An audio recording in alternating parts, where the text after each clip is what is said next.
Os cientistas especulam há muito tempo sobre oceanos primordiais cheios de aminoácidos que flutuavam como carrinhos de bate-bate. Talvez algumas dessas colisões aleatórias tenham produzido uma cadeia longa o suficiente para se dobrar em uma proteína. Depois, mais aminoácidos se juntaram a mais cadeias que se dobraram em ainda mais proteínas. Simultaneamente, outras moléculas complexas, incluindo ácidos nucleicos, gorduras e açúcares, também se juntaram para formar componentes essenciais. Então, sem previdência ou direção, a combinação certa de moléculas se juntou de alguma forma nessa sopa química para formar uma membrana que envolvia todas as máquinas específicas necessárias para uma célula autorreplicante. E pronto! Vida a partir de uma matéria não viva. Tudo parece tão plausível.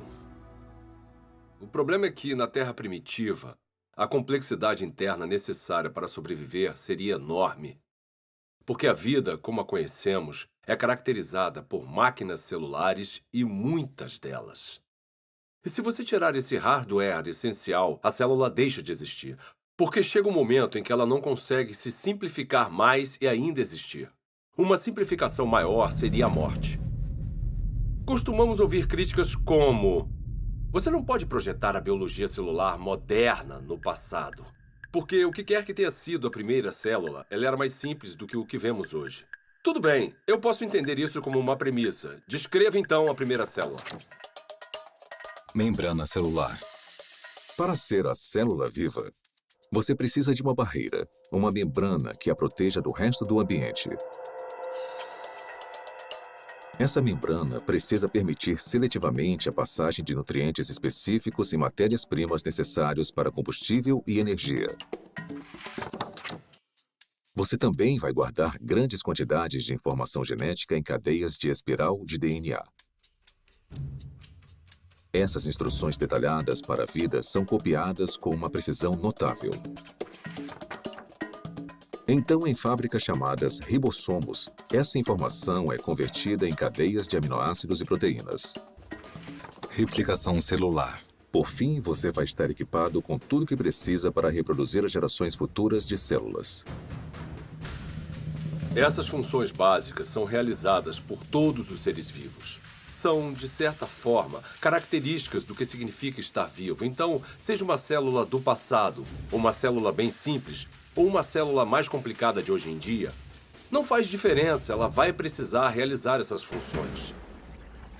Grande parte dos químicos acredita, assim como eu, que a vida surgiu espontaneamente, a partir da mistura de moléculas na terra prebiótica. Como? Eu nem imagino. George Whitesides, químico, Universidade Harvard. Apesar dos assombrosos obstáculos, a noção de que componentes químicos básicos se organizaram para formar uma célula viva é sugerida no mínimo 150 anos. Em 1871, Charles Darwin escreveu uma carta na qual descreveu um pequeno lago morno com todos os componentes químicos certos para criar a vida. Meio século depois, o bioquímico russo Alexander Oparin expandiu as ideias de Darwin. Em seu livro A Origem da Vida, ele teorizou sobre uma sopa primordial e uma progressão gradual de uma química simples até uma célula viva. Então, em 1952, essa hipótese foi testada. Stanley Miller, um aluno de pós-graduação da Universidade de Chicago, tentou determinar se uma química simples poderia produzir componentes reais de vida. O jovem cientista construiu um equipamento de vidro para simular o ciclo de água antigo e o encheu com uma mistura de gases que supostamente compunham a atmosfera da Terra primitiva. Miller aqueceu os componentes e atingiu os gases com descargas elétricas. Faíscas elétricas para desencadear uma reação. Poucos dias depois, um lodo parecido com piche se formou no vidro. Nele, Miller identificou 4 dos 20 aminoácidos encontrados em proteínas. Pela primeira vez, sob condições supostamente naturais, moléculas cruciais para a vida foram geradas a partir de matéria e energia. Houve muito alvoroço quando o experimento de Miller foi publicado pela primeira vez, porque parecia ser fácil conseguir os componentes dos seres vivos. E se era fácil conseguir os componentes, talvez não fosse tão difícil transformar esses componentes químicos nas primeiras células vivas. Apesar de sua premissa ser inovadora, o experimento de Stanley Miller logo foi considerado muito falho, pois ele não havia usado os gases corretos, negligenciando o nitrogênio, o dióxido de carbono e o oxigênio, que teriam destruído as moléculas necessárias para a vida na Terra primitiva. Mas apesar dos erros, o trabalho de Miller inspirou outras tentativas de recriar as condições pré-bióticas. Hoje, após décadas de investigações, a esperança de se encontrar uma solução de forma simples e clara já não existe mais. Mesmo assim, as pesquisas sobre a origem da vida continuam por todo o mundo. Sua hipótese essencial de que as células vivas surgiram através da química natural agora é conhecida como evolução química. A evolução química vem com muita bagagem.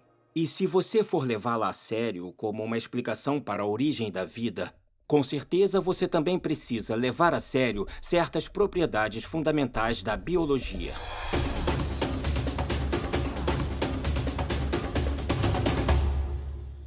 As moléculas envolvidas na vida não têm inteligência, não têm previdência. Elas não têm como saber o que precisam fazer depois para então conseguirem se transformar em química orgânica.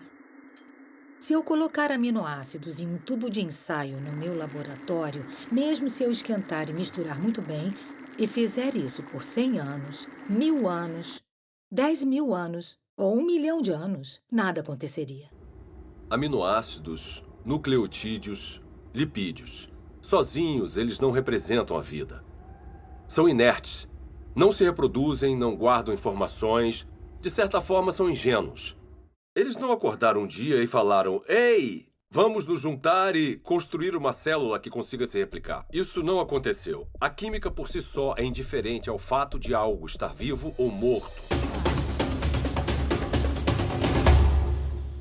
A seleção natural não funciona para criar a primeira célula porque a seleção natural não consegue operar em nada a não ser que tenha alguma forma de herdar e monitorar mudanças e de escolher o melhor sobrevivente para avançar. Para ter alguma seleção, são necessárias células. Então, se você quer explicar a origem das células, você não pode usar a seleção. Porque a seleção exige a existência da mesma coisa que você está tentando explicar. A seleção natural tem que funcionar sobre uma célula que tenha um sistema genético e que seja capaz de se reproduzir. Sem isso, a seleção natural é completamente irrelevante. A auto-organização é a ideia de que os componentes químicos podem se organizar sozinhos de forma a se transformarem em objetos ricos em informações e com um propósito. As moléculas e os átomos podem se auto-organizar em um certo sentido. O sal seria um exemplo. No sal, tem íons de sódio e de cloreto.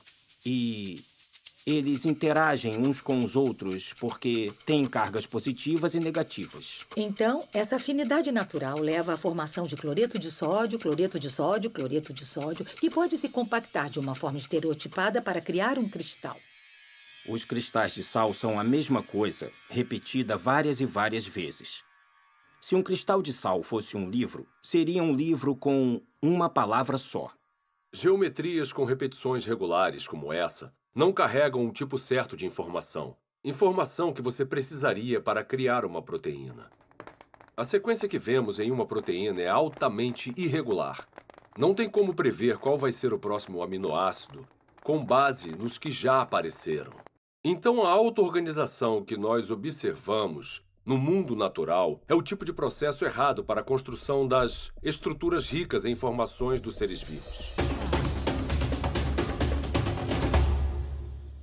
Quando você elimina a seleção natural e a auto-organização e percebe que as moléculas não têm a habilidade de pensar ou se programar de forma alguma, o acaso volta à questão. E os cientistas odeiam o acaso como explicação para a origem da vida. Acaso? Por que o acaso é uma opção tão insatisfatória? Talvez porque muitos analistas fizeram as contas e entendem a grande improbabilidade de sucesso.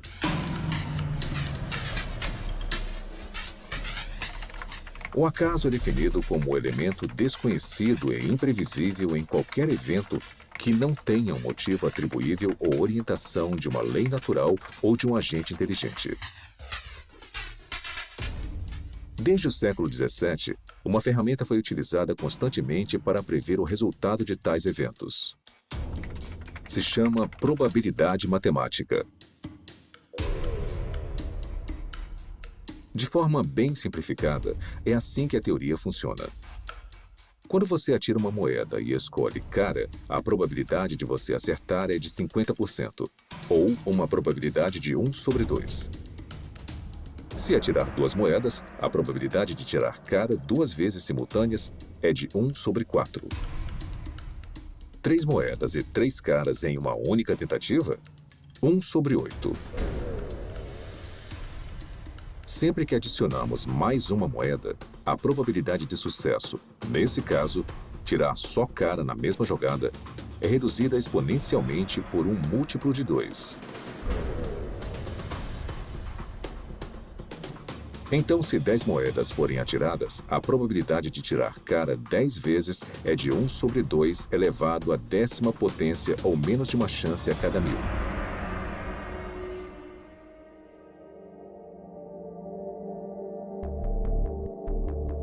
Quando aplicado à origem da vida e à formação aleatória de grandes biomoléculas, a teoria da probabilidade esclarece as limitações do acaso como um agente criativo na Terra primordial. Por exemplo, quais são as chances de uma única proteína se formar exclusivamente através das interações às cegas da química? O nosso alvo é uma molécula menor do que a média, composta de 150 aminoácidos alinhados para garantir uma cadeia dobrada. Os pesquisadores calcularam que, na Terra antiga, a probabilidade de sucesso era de 1 sobre 10 elevado à 164ª potência. Ou seja, uma cadeia de proteína corretamente sequenciada a cada 100 milhões de trilhões de trilhões de trilhões de trilhões de trilhões de trilhões de trilhões de trilhões de trilhões de trilhões de trilhões de trilhões de trilhões de trilhões de tentativas fracassadas.